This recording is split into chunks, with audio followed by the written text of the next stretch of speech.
The next topic is process assessment. Assessment ante entante first there are any mistake in the system or it is going to our plan or not.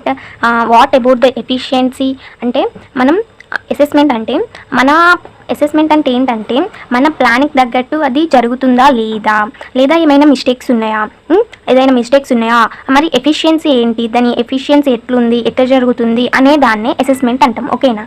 The process pattern plus software project give software అంటే మన process patterns గురించి already previous క్లాస్లో చెప్పాను. చూడని వారు ఎవరైనా ఉంటే ఆ వీడియో చూసి ఈ వీడియో చూస్తే మీకు ఈజీగా అర్థమవుతుంది. ఓకేనా.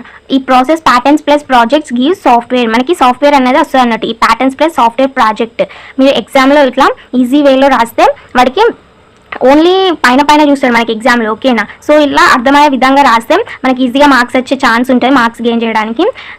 Therefore software pattern plus real time practice and this entire process should be continuously assessed. This process is called process assessment. ఈ ప్రాసెస్ అనేది కంటిన్యూస్గా అసెస్డ్ అవుతుంది, ఏమవుతుంది ఏంటిది అనేది నోటీస్ చేస్తూ ఉంటుంది అన్నట్టు ఈ ప్రాసెస్ అనేది. దీన్నే మనం ప్రాసెస్ అసెస్మెంట్ అంటాం. ఓకేనా. ఇప్పుడు డయాగ్రామ్లో చూద్దాం. ఇది రాసి డయాగ్రామ్ వేయండి, మీకు ఫుల్ మార్క్స్ పడతాయి. సాఫ్ట్వేర్ ప్రాసెస్ అసెస్మెంట్ అని ఇక్కడ ఉంది మనకి. ఓకేనా. Software process assessment. ఓకేనా. The software process is accessed by assessment. Software process అనేది దీన్ని యాక్సెస్ చేసుకుంటుంది, సాఫ్ట్వేర్ ప్రాసెస్ అసెస్మెంట్ని. ఈ సాఫ్ట్వేర్ ప్రాసెస్ అనేది సాఫ్ట్వేర్ ప్రాసెస్ అసెస్మెంట్ని ఇది యాక్సెస్ చేసుకుంటుంది. ఓకేనా. దీనివల్ల మనకి 2 వస్తాయి. ఏంటి అవి? దీని కారణంగా మనకి సాఫ్ట్వేర్ ఇంప్రూవ్మెంట్ వస్తుంది అండ్ సాఫ్ట్వేర్ క్యాపబిలిటీ డిటర్మినేషన్ వస్తుంది. ఓకేనా. Software process and software capability. ఈ సాఫ్ట్వేర్ ప్రాసెస్ ఇంప్రూవ్మెంట్ అనేది ఐడెంటిఫై మోడిఫికేషన్స్, ఈ సాఫ్ట్వేర్ ప్రాసెస్లో ఉన్న మోడిఫికేషన్స్ని ఐడెంటిఫై చేస్తుంది. ఓకేనా. ఈ క్యాపబిలిటీ డిటర్మినేషన్ అనేది identifies the capability risk of software process. ఈ క్యాపబిలిటీ డిటర్మినేషన్ అనేది సాఫ్ట్వేర్ ప్రాసెస్ యొక్క క్యాపబిలిటీస్ని అండ్ రిస్క్ని ఇది ఐడెంటిఫై చేస్తుంది.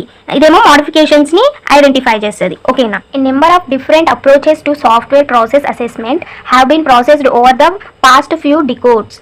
మనకి ఇందులో కొన్ని ప్రాసెస్ అసెస్మెంట్స్ ఉన్నాయి. అవి ఏంటంటే standard CMMI assessment method for process improvement.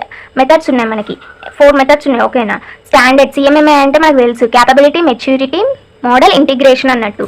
Assessment method for improvement దీన్నే మనం SCAMPI అంటాం. SCAMPI అంటే ఏంటంటే S అంటే స్టాండర్డ్, C అంటే CMMI, A అంటే assessment method for process improvement.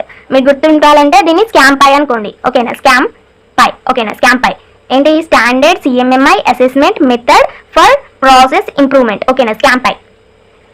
It provides a 5-step process assessment model that incorporates 5 phases. ఇది మనకి 5 స్టెప్స్ ప్రాసెస్ అసెస్మెంట్ మోడల్ని ప్రొవైడ్ చేస్తుంది. అది ఇన్కార్పొరేట్ చేస్తుంది 5 ఫేజెస్ని. అవేంటి అంటే initiating, establishing, diagnosing, acting and living. ఈ 5 ప్రాసెస్ అసెస్మెంట్ మోడల్స్ని మనకి ఇది ప్రొవైడ్ చేస్తుంది అన్నట్టు స్కాంపై అనేది. గుర్తుండడానికి స్కాంపై అంటున్నా, అలా అనకూడదు దీన్ని. Next one CMM based appraisal for internal process improvement. దీన్నే మనం CBI PI అంటాం. ఓకేనా. CMM based appraisal for internal process improvement దీన్నే CBI PI అంటాం మనం. ఓకేనా. It provides a diagnostic technique for accessing the relative maturity of software organization. ఇది అనేది మనకి డయాగ్నోస్టిక్ టెక్నిక్ని ప్రొవైడ్ చేస్తుంది. It provides diagnostic technique for accessing relative maturity, accessing చేసుకోవడానికి. ఓకేనా. assessing relative maturity of the software organization. Software organisation యొక్క relative మెచ్యూరిటీని assessing చేసుకోవడానికి మనకి ఇది డయాగ్నోస్టిక్ టెక్నిక్ని ప్రొవైడ్ చేస్తుంది అన్నట్టు.